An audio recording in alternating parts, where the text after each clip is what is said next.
My experience in television started when I was representing United Artists Television. I was their production vice president, and I was in charge of the shows that were being produced for our company. I subsequently, in television, I joined the Ed Sullivan Company, and my job was to develop new shows, specials, and all different facets of television entertainment. Interestingly enough, I met Paddy Chayefsky while I was working for Ed Sullivan. As a matter of fact, we created a fascinating hour satire, but it was a little too strong for television at that time. But we used to spend days just walking around the city talking about scripts and ideas that he had for things. And he was just a fascinating guy to be with, and obviously brilliant and talented. So when we got together ultimately to make films, it was a great excitement on my part. What happened was there was a big story about a major worldwide corporation was going to take over the American Broadcasting Company. They had started negotiations to buy the whole broadcasting company. And what immediately came to Paddy's mind was that, like any other corporation, they would look for where they could make the most profits. The division producing the lowest rate of return has been the news division. Prior to this happening, the news and the news area had always been considered an area where the networks understood they would lose money. And what Paddy realized was that once one of these multinational corporations took over a major network, they would immediately try to make the news area into a profit center. And in the process of doing that, they would obviously be willing to bastardize the news and to make it into a total entertainment situation. I guess the greatest value, that I could bring to it was not so much coming up with the ideas, but assessing them and evaluating them. And it was the bouncing off of ideas that kind of energized him into doing more. But it took him about a year to complete the script. But that was more than a first draft. When we handed it in, it was, a fifth draft because, we kept working on these things until we both felt, particularly Paddy, that it was really what he wanted to get out of it. And once we handed it in, there were very minor changes. We didn't have a deal on it. We did it on what they call spec. And we made a deal then with United Artists. And we were about ready to move forward. And Arthur Krim, who was then the head of United Artists, and a guy who loved network, actually, he wanted us to meet as executive vice president of business affairs. So we thought he wanted to talk about some deal points. And we go into his office, and he says, I have a problem with the Howard Beale character. So Paddy looks at him and says, you have a problem with the Howard Beale character? And he said, yes, I do. Paddy got up, left the room, left the building, and went back to his office. It's not that Paddy was not willing to discuss the script, but to discuss it with the executive vice president of business affairs, not that he doesn't have any notions that are perhaps worthwhile, but that's not what this is about. I mean, you've got enough problems making a film, and if everybody's going to start coming in with different ideas about characters. Anyhow, subsequently, I met with Arthur Krim, and Arthur said, geez, that was unfortunate what happened. And he said, they're going to hold up moving forward. So we contacted Paddy's lawyer, who called them and said, look, if you don't want to move forward, just release the project. And they did release it, but word got around that they released it. And we got about a half dozen calls from different studios. And eventually, we were going to make a deal with MGM. But United Artists were the distributors for MGM. And they got in touch with MGM and said, please let us be involved also as participants, in financing it and in the profits, et cetera. So they came back into the picture.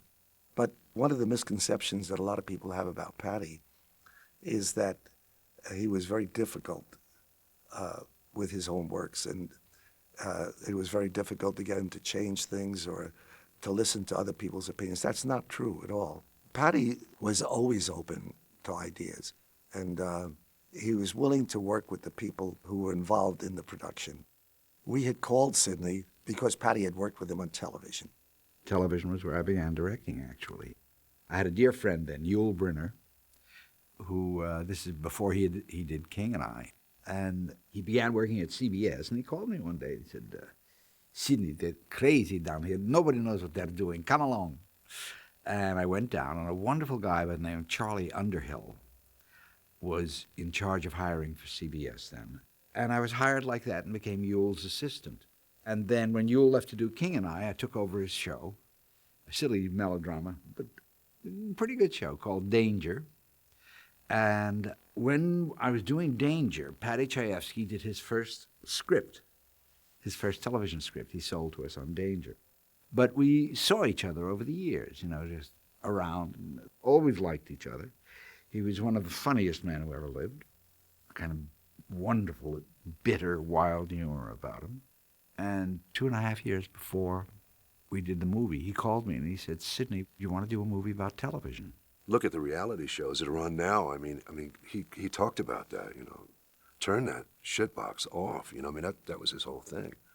And the reality shows, he had talked about them before they ever arrived. The thing that some people confuse is that it's not just about television. Paddy was a visionary about what was going on in the world.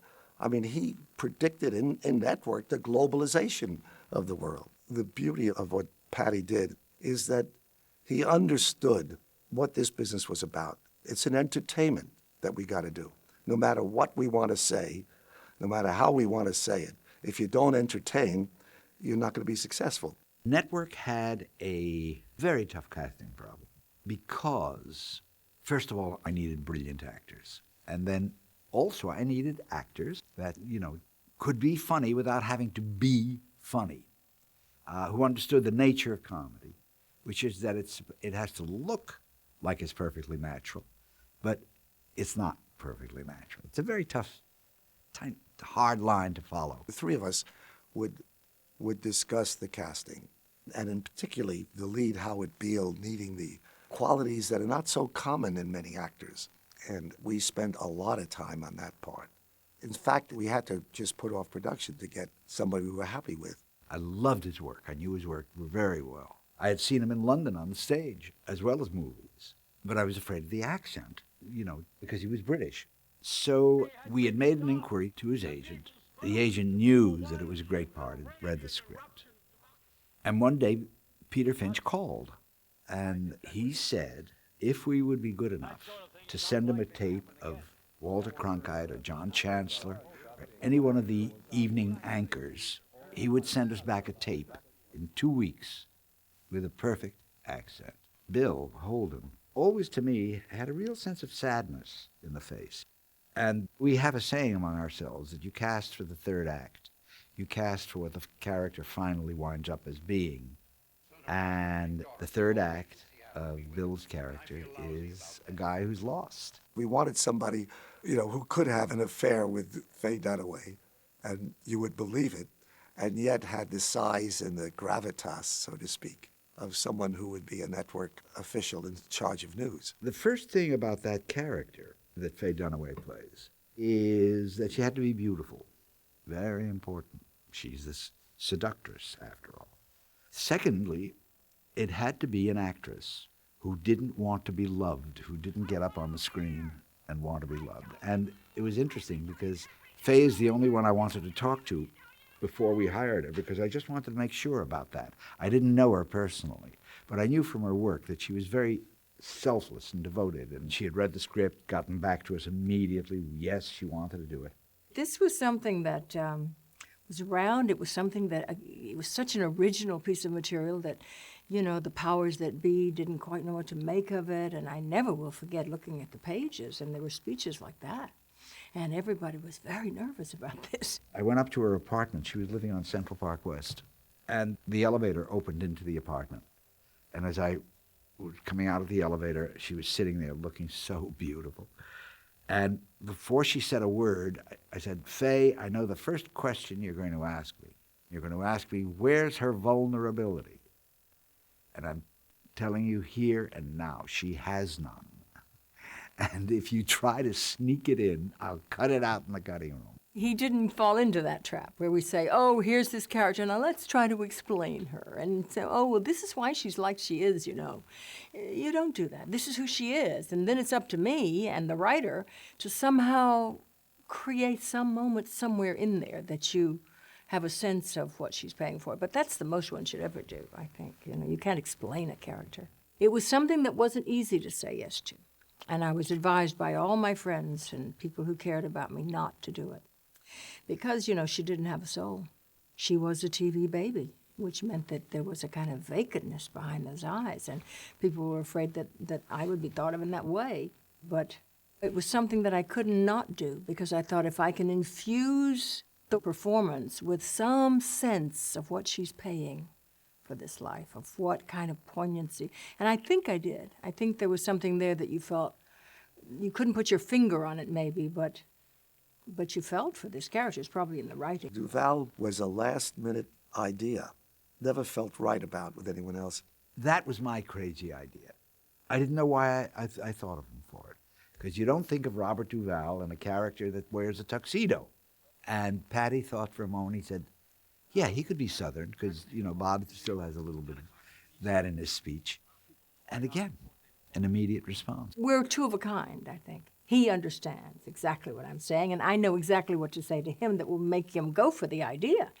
And I'm firmly convinced, I know that these ideas are going to have a 50 share and a, you know. The Ned Beatty part was cast with somebody else originally. And when Sidney was rehearsing, we had 2 weeks of rehearsal before we started to shoot. It became obvious that the person that we had cast just couldn't carry it. So because the scene wasn't going to be shot till later on, we just started a hunt for that character. And we couldn't come up with somebody who we felt could fill the role. And we were just having lunch one day, and Bob Altman was there. And we were all talking about the difficulty in that part. And Bob Altman said, I got the guy for you. It's Ned Beatty. The poor man, no actor should have to work under those circumstances. He flew in, studying the script as he came, learning the lines. I met with him on a Sunday, did the first work with him, and began shooting with him the following Monday because we did not have a large budget for this movie. And so every day's shooting mattered. And Ned, bless him, came on the set so nervous because the pressure on him to, first of all, just to memorize it. He had a 4-page speech. I think somebody may have mentioned that I'd had a lot of theatrical background and had done some Shakespeare because, quite frankly, when I got down to working on it, this was more like doing a speech from Shakespeare than it was anything else I'd ever done in a film, for certainly.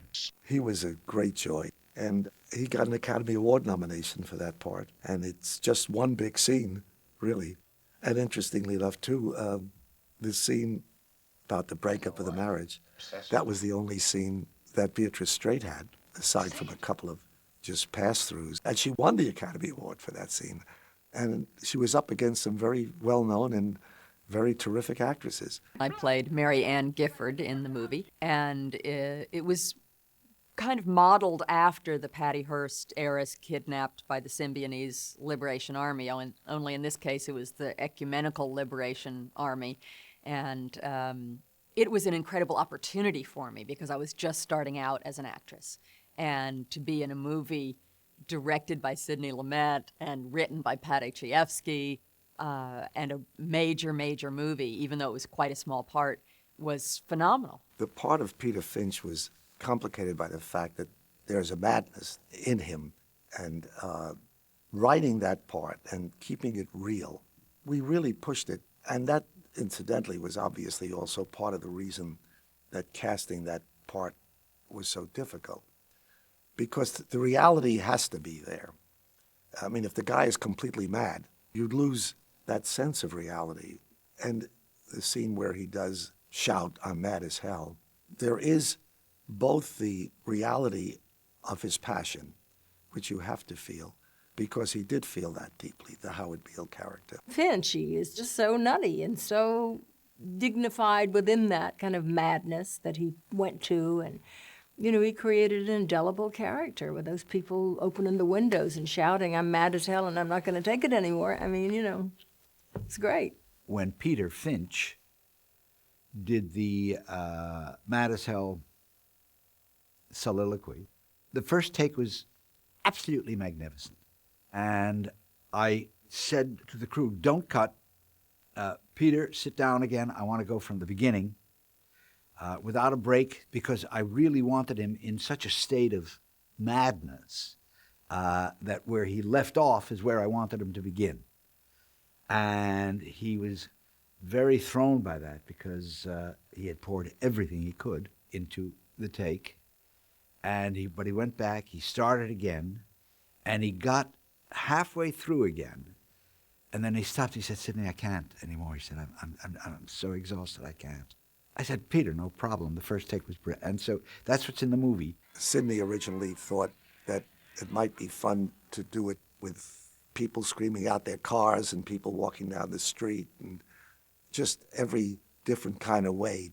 And Paddy insisted that he really felt it should be just numbers of people going to their windows, just leaving their homes and just, "I'm mad as hell, I'm not going to take it anymore," which Sidney ultimately felt was the best way to do it also. It was a building that was going to be torn down. It was an abandoned building. So it made it much more difficult for my crew, because every single room, every apartment had to have equipment in it, had to have lights in it, electricity run to it, because there was no electricity in the building. And so it was a monumental rigging task for my electrical crew. And then the staging for the assistant directors to get all the extras to go up into those rooms and stick their heads out the window at the right time and yell.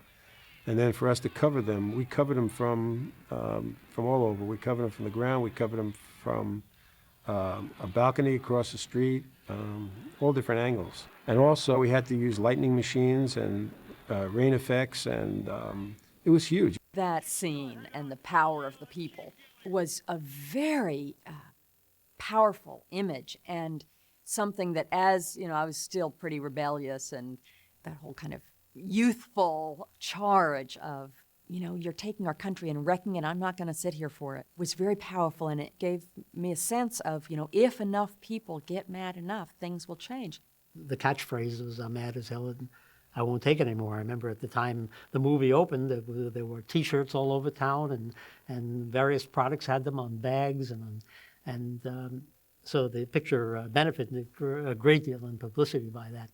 I rehearsed with the cast for 2 weeks, and it was a wonderful rehearsal period. Bill Holden had never rehearsed before. He had never rehearsed a movie, and found himself so grateful for it. Faye, of course, had had a lot of theater experience, as had Peter, and therefore it was, in a way, they were almost showing Holden how to use rehearsals, because he didn't know quite what to do with it. But it was a very rich and exciting rehearsal time. He would map out the world that he's going to have you work in, and then he would rehearse it to give the actors a sense of continuity and where this is going and what he wants from them. And he had this incredible way of coming up to you and saying, "Yes, baby." Baby, baby, baby. That thing he does, a wonderful thing. But he made you feel confident in what you've been doing all along. The floor was taped out, just like the rooms that we'd be in. There was a chance to really explore and get to know the people you're working with, and nobody does this, literally nobody, except Sidney Lumet, and it's something that has always struck me as insane not to do. But it's just so much better to have layered already some sense of the performance. And, if you have a craft, you can certainly, the people say, well, you won't be impulsive enough, or you won't be fresh enough. It's nonsense. In a way, Faye had the most difficult part, because all of her natural warmth and all of her natural emotion had to be channeled into one specific place and wasn't allowed to have any other expression. No matter what your politics were and how they moved you, it was the ultimate buck that everybody was interested in. So stop the double talk and the bullshit, and let's get down to it. What was so much fun was I got the feeling from Sidney that I couldn't go over the top. Now, when I watch it, I feel like I was way over the top. Way over the top. I mean, he said, "Are you a Presbyterian?" I said, "No, I grew up in a different church." I said, "But I used to go to Presbyterian church." And he said, do you remember the preacher there? I said, very definitely. I was a friend of mine. I used to sing in a choir. And he said, well, what kind of preacher was this guy? I said, it was very interesting. He was a sweet man, but when he got going, man, it was like, up and he was, whoa, and he was like this. And he wore, a robe, and he'd try to stay at the, at the lectern, but he couldn't. He'd walk and he'd move. And he said it was very theatrical. I said, yeah, he was pretty theatrical. He said, okay, that's the guy I want you to do. So I said, okay. Paddy always felt that at the end of the movie, we would kill off the Howard Beale character. And so they sat down, and that scene, incidentally, which I think is one of the brilliant scenes that Paddy came up with, and they had a business discussion. Killing him became a business decision. The final scene was just one of my favorite scenes in the world, because how can you not want to play a scene like that where people talk about, an assassination as if it's going out shopping? The Lee Richardson narration is a great part of the style of the piece. And what that narration does, two things. First of all, it pulls it out of real. You are at a movie as soon as that happens. And also, it gives you permission to laugh. The television community kept saying that we bit the hand that was feeding us, which, of course, made Paddy and I laugh even more, because we gave them many good years and a lot of good work, and the whole idea is so silly. I mean, loyalty to what? To an advertising agency, a network executive who isn't even there the next year, the revolving door of the television life is. I don't think the success of the movie, quite honestly, was a surprise to any of us. From the moment that we started to preview it to audiences, they responded very well. And when we finally opened the movie, the critics were very, very complimentary. Most of them were. You always get some who aren't, obviously. But it's not your typical movie from the point of view of a commercial motion picture. But it did well. It didn't do extraordinarily well from the point of view of box office, but made all its money back and made profits for the company and all of that. But we also received 10 nominations by the Academy for Oscars. Almost everybody who had any important participation in the movie was nominated. And we received 4 Oscars. But I was crushed that we didn't win the Academy Award for the movie. Quite candidly, I was. I'd been nominated twice, and usually you have to be nominated a few times before the Academy really seriously considers giving it to you. So when my name was announced, it was really, that's a very intense thing. Less now as I'm older, but it's just, to me it was anyway, very, very emotionally powerful. I mean, I wasn't sure I could walk up there, but of course you do, but the nerves run very high. And so we had the nominations, but the voting hadn't taken place yet. And we had gone out to California. I went out there, and Peter went out there, and Paddy went out there, and we were hustling. We were doing radio shows and newspaper interviews and so on as part of the Academy campaign. And I was going to go to a radio station with Peter that morning. And I came down the steps of the Beverly Hills Hotel. He was seated on a round seating area. And as I came down onto the main floor, he just fell off onto the floor. And I rushed over to him and took him in my arms. And I knew something was really up, because he was not good about falling. I mean, I'd create all kinds of safeties for him whenever he would have his apoplectic fit. But this one was so graceful, I knew that something very serious was up. And that was the first time I knew that he'd had a bad heart. It was a heart attack. The films of the 70s, people do say, had a kind of sense of story and originality that certainly isn't true in studio films now. It's all romantic comedies or, hardware movies. So I think the uniqueness of the vision of the piece was really quite special, and I don't know that they're making them like that anymore. I was lucky to be a part of it.